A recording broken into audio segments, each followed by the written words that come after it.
لگ بھگ ہم نے 20 سے زائد پاروں کا خلاصہ سنا پڑا۔ خلاصہ یہ تھا، کوئی تفصیل نہیں تھی، خلاصہ کا خلاصہ تھا، خلاصے کا بھی خلاصہ خلاصہ، اس کی تصغیر ہے، عبد کی تصغیر جیسے عبید ہے تو خلاصے کی تصغیر خلاصہ کہہ لیں۔ تو مکمل تفصیل تو ممکن نہیں ہے، لیکن آج کے اس مختصر سی یہ 10-12 منٹ کی نشست میں بس ایک جائزہ سا لیں۔ قرآن مجید کے 4 حصے مفسرین کرام نے بنائے ہیں، 4 حصے۔ ان 4 حصوں میں پورا قرآن بند ہے۔ پہلا حصہ شروع ہوتا ہے الحمد سے، بلکہ بڑے مزے کی بات ہے، قرآن کے وہ چاروں حصے الحمد سے شروع ہوتے ہیں، چاروں حصے۔ ایک حصہ شروع ہوتا ہے الحمدللہ رب العالمین سے، اور پھر یہ جا کے اختتام پذیر ہوتا ہے سورۃ مائدہ کے آخر تک، سورۃ مائدہ کے۔ یہ پہلا حصہ ہے قرآن پاک کا۔ اس میں اللہ تعالی نے خالقیت کا بیان کیا ہے۔ قرآن کے پہلے حصے میں خالقیت کا بیان ہے۔ خالقیت کا مطلب یہ ہے کہ کائنات کی ہر ایک شے، ذرے سے لے کے اتنے بڑے آسمان تک، اس چھوٹے سے آسمان سے لے کے 7ویں آسمان تک، پھر او الی ما لا نہایا عرش معلی تک، پھر زمین سے ما تحت الثری تک، اگر کوئی رائی کے دانے کا کروڑواں حصہ بھی ہے نا، اللہ فرماتے ہیں وہ میں نے بنایا ہے، میرے بغیر کسی نے نہیں بنایا۔ دیکھو نا، انسان کھاتا ہے نا، انسان رازق بھی ہے نا اللہ اس کا، انسان کھاتا ہے۔ تو اس دن میں نے درس میں یہ بات کی تھی کہ اللہ تعالیٰ نے انسان کے منہ تک جو نوالا پہنچایا ہے نا، اس کے پیچھے بڑی محنت کار فرما ہے، بڑی محنت لگی ہوئی ہے۔ یعنی اللہ نے کسی کے ذہن میں یہ بات ڈالی کہ تو یہ کام شروع کر، کسانوں والا زمیندارہ شروع کر، پھر اس نے شروع کیا، پھر اس نے محنت کی، فصل بن گئی، پھر اس نے کاٹی، پھر جناب اس نے تھریشر لگایا، پھر دانے الگ کیے، پھر بوریوں میں بھرے، پھر منڈیوں میں بکے، پھر کہاں سے کہاں پتہ نہیں کہاں تک رہے، پھر اس کے نصیب میں کچھ دانے تھے وہ اس کے گھر تک آئے، اس کے گھر سے دوبارہ باہر نکلے چکی تک، چکی میں پھر آٹا تبدیل ہو کے گھر آ گیا۔ سمجھ آ گئی؟ یعنی دیوی نے اور دانے تھے، بیوی کے اور آتے۔ تو یہ پھر یہ گوندتے ہیں آٹا، پھر یہ روٹی پکتی ہے توے پہ چڑھتی ہے، پھر جناب والا گرم گرم آپ کے سامنے آتی ہے، آپ توڑتے ہو، پھر منہ میں رکھتے ہو، چبا کے معدے تک پہنچانا، اتنا بڑا پروسیس یہ اللہ کے سوا کوئی بھی نہیں کر سکتا۔ اللہ فرمایا یہ خالق ہے، خالقیت کا بیان، ہر چیز کو اس نے پیدا کیا۔ تیرے رزق کا اگر ذرہ بھی نہیں زمین پر ہے وہ بھی تیرے رب نے پیدا کیا ہے۔ سمجھ آ گئی؟ یہ ایک پہلا حصہ تھا۔ اب اس میں تفصیل بنا کیا کرے گا۔ دوسرا حصہ سورۃ مائدہ سے شروع ہو، سورۃ مائدہ سورۃ انعام سے شروع ہوتا ہے، وہاں بھی الحمد کا ورڈ ہے۔ سورۃ انعام سے لے کے سورۃ الکہف تک یہ دوسرا حصہ ہے۔ اس دوسرے حصے میں ربوبیت کا بیان ہے۔ ربوبیت سمجھتے ہو کہ کائنات کا پروردگار اور رب صرف اللہ ہے، رب صرف اللہ ہے۔ رب کون ہوتا ہے بھائی؟ رب وہ ہوتا ہے جو انسان کی تربیت کرتا ہے، جسمانی تربیت بھی، روحانی تربیت بھی، یہ رب ہوتا ہے۔ مثلا ایک چھوٹا معصوم بچہ ہے، ابھی پیدا ہوا، دنیا میں آیا، اماں جان نے اسے اٹھایا اور اسے سینے لگایا، اس نے دودھ پینا شروع کیا۔ اب میرا آپ سے سوال ہے، اس معصوم بچے کو کس نے بتایا کہ تم نے دودھ یہاں سے پینا اور ایسے پینا ہے؟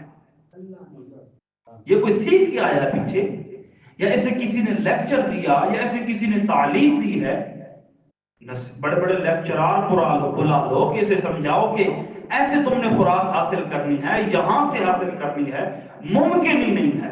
اس بچے میں یہ جو روحانی تربیت ڈالی گئی اللہ کی طرف سے، جو اسے سمجھا کے بھیجنے والا ہے، اسے رب کہتے ہیں۔ اس کے پیٹ میں درد ہو، اسے کوئی مسئلہ ہو، پھر وہ روتا ہے، اسے رونے کی یہ تعلیم دینے والا، رو کے اپنے دکھ کا اظہار کرنے کی فکر دینے والا، یہ رب ہوتا ہے۔ کتیا کے بچے ہیں چھوٹے چھوٹے، وہ ماں کا دودھ پیتے ہیں، وہ تو جانور ہیں، ان میں شعور نہیں، فہم نہیں، ادراک نہیں، انہیں کس نے سمجھایا کہ یہاں سے پیتے؟ جناب چھوٹے چھوٹے چوزے پٹ پٹ پٹ پٹ کو بھاگ رہے ہیں، کوئی ادھر بھاگ رہا ہے، ادھر بھاگ رہا ہے، اوپر سے چیل گزری تو فوراً وہ بھاگ کے ماں کے پروں کے نیچے چھپ جاتے ہیں۔ انہیں کس نے سمجھایا کہ یہ تمہاری دشمن ہے، جب یہ گزرے تو تم نے ماں کے پروں کے نیچے چھپنا ہے؟ یہ تعلیم دینے والا رب ہوتا ہے، اسے کہتے ہیں رب، تربیت کرنے والا۔ تو اس کا بیان ہے کہ کل کائنات کو اس کی ضرورت کے اعتبار سے، اس کے شعبے کے اعتبار سے، اس کی فکر کے اعتبار سے، اس کی زندگی گزارنے کے طور طریقے کے اعتبار سے رہنمائی کرنے والا یہ ہوتا ہے رب۔ سمجھ میں آ گئی؟ اس ربوبیت کا ذکر ہے۔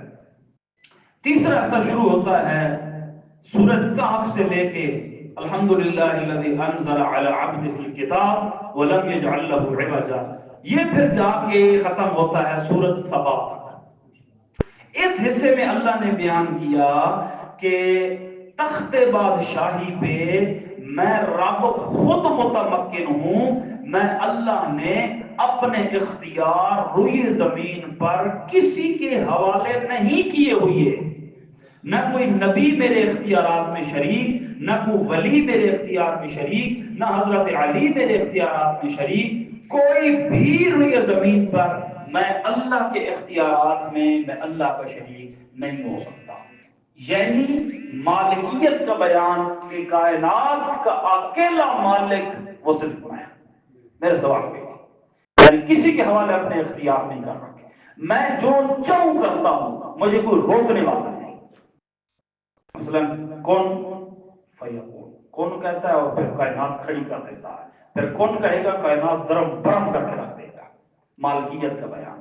پھر چوتھا حصہ شروع ہوتا ہے سورۃ سبا سے لے کر والناس کے سین تک۔ اس میں اللہ نے یہ سمجھایا کہ زمین پر، دنیا میں بھی میں اپنے اختیارات کا خود مالک ہوں، اور قیامت والے دن بھی میں اپنے اختیارات کا اکیلا مالک ہوں گا، کہ کسی کی محبت، کسی کا روبرا، کسی کا دبدبا، وہ میں اللہ کو کمزور نہیں کر سکتا، میں اللہ کو مجبور نہیں کر سکتا، میں خود اپنے اختیارات کا خود مالک ہوں۔ آخرت میں بھی سارے اختیار میرے پاس ہوں گے۔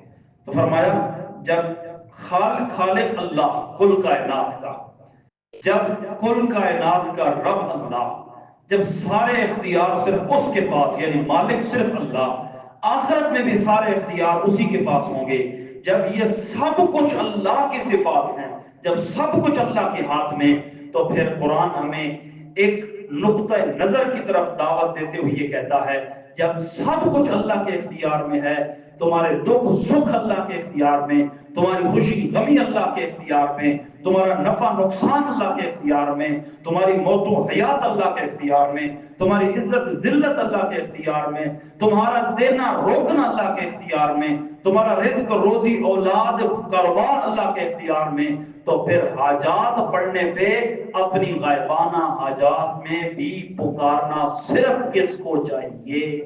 یہ قرآن کا بنیادی مضمون ہے، ایاک نعبد و ایاک نستعین۔ یہ پورے قرآن کا ایک لب لباب ہے۔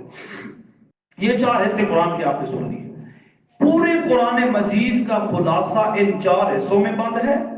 الحمد کی الف سے لے کر سورۃ مائدہ تک، پھر سورۃ انعام سے لے کے سورۃ کہف تک، پھر سورۃ کہف سے لے کے سورۃ سبا تک، پھر سورۃ سبا سے لے کے والناس کی سین تک۔ ان چار حصوں میں پورا قرآن بند ہے۔ پھر ان چار حصوں کا خلاصہ وہ پورا کا پورا سورۃ الفاتحہ میں بند ہے، پورا کا پورا۔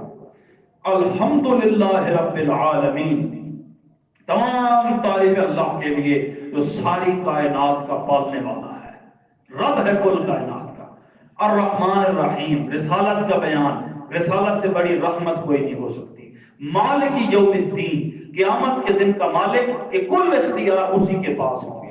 اب جب رب وہ، جب رحمت اس کے اختیار میں، جب قیامت کے دن کا مالک وہی، تو پھر عقل والا بندہ تو یہی فیصلہ کرے گا کہ ایاک نعبد و ایاک نستعین، اے اللہ ہم تیری ہی عبادت کرتے ہیں اور تجھ ہی سے مدد مانگتے ہیں۔ سمجھ میں آ گئی؟ یہ قرآن کا بنیادی مضمون ہے۔ پھر سورۃ الفاتحہ کا سارا خلاصہ وہ بسم اللہ الرحمن الرحیم میں بند ہے کہ کائنات والے ہو، جب کوئی بھی کام شروع کرنا ہو تو وہ کس کے نام سے شروع کرنا ہے؟ جب اللہ کے نام کے علاوہ کسی بھی کام پہ کسی کا نام نہیں نہ لے سکتے تو پھر اللہ کے علاوہ کسی کی عبادت بھی نہیں کر سکتے، اللہ کے علاوہ پھر کسی کے پکار بھی نہیں کر سکتے، اللہ کے علاوہ پھر کسی کے سامنے تذلل والے عاجزی بھی نہیں کر سکتے، اللہ کے علاوہ پھر کسی کے نام کا ذکر بھی نہیں کر سکتے۔ پھر پوری بسم اللہ کا خلاصہ بسم اللہ کی با میں بند ہے۔ یہ با ہے با استعانت کی، با استعانت کی۔ اس با کا مطلب ہے میں اللہ کے نام سے شروع کرتا ہوں، یعنی اللہ کی مدد سے میں یہ کام شروع کرتا ہوں۔ یہ با استعانت کی، استعانت کا مطلب ہوتا ہے مدد طلب کرنا، استعانت کا مطلب ہوتا ہے مدد طلب کرنا۔ تو بسم اللہ کی با استعانت کی ہے۔ یہ با بھی ہمیں یہ درس دے رہی ہے کہ جب بھی دنیا میں تمہیں مدد مانگنی پڑ جائے تو غائبانہ حاجات میں مدد صرف اس سے مانگنا جو الرحمن بھی ہو الرحیم بھی ہو۔ جب اللہ کے سوا الرحمن کوئی نہیں، جب الرحیم کوئی نہیں، تو اللہ کے سوا کسی سے غائبانہ حاجات میں مافوق الاسباب مدد بھی نہیں مانگی جا سکتی۔ یہ ایک مختصر سا میں نے آپ کے سامنے لب الباب رکھا ہے۔ اب صرف 3 باتوں میں پورے قرآن کا خلاصہ، صرف 3 باتوں میں، یہ انتہائی آسان۔ اللہ کریم کو اس کی عبادت سے خوش رکھو، یہ تو آسان ہے یاد رکھنا، آپ یاد رکھو گے۔ اللہ کو اس کی عبادت سے خوش رکھو، رسول اللہ صلی اللہ علیہ وسلم کو اطاعت سے خوش رکھو، اور مخلوق خدا کو خدمت سے خوش رکھو۔ یہ پورے قرآن کا خلاصہ ہے۔ دوبارہ دوہرا، اللہ کو عبادت سے خوش رکھو، رسول کریم صلی اللہ علیہ وسلم کو اطاعت سے خوش رکھو، مخلوق خدا کو خدمت سے خوش رکھو۔ یہ پورے قرآن کا خلاصہ ہے۔